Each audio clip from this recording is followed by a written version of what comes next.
ఒకరోజు దేవుని వాక్యం వినబడుతున్నప్పుడు, నిజమే నా కొరకే మాట్లాడుతుంది ఈ వాక్యం అని పొడవబడేవాడవా?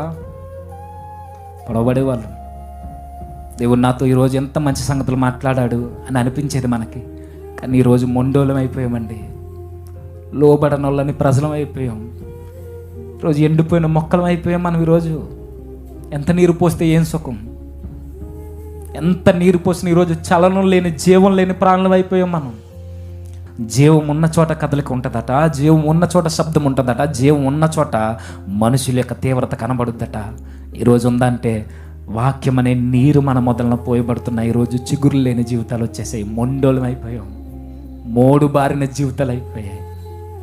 ఒకవేళ వాక్యం వినబడుతున్నా చెప్పాడులే అన్న ఆలోచన నీకు వస్తే, విన్నదే కదా అని నీకు వస్తే ఎండిపోయావు.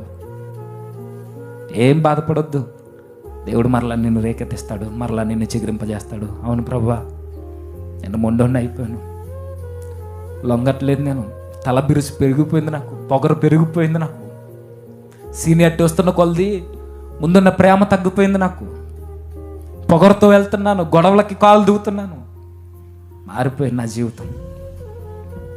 మార్చవా దేవా? ఒప్పుకో దేవుని దగ్గర.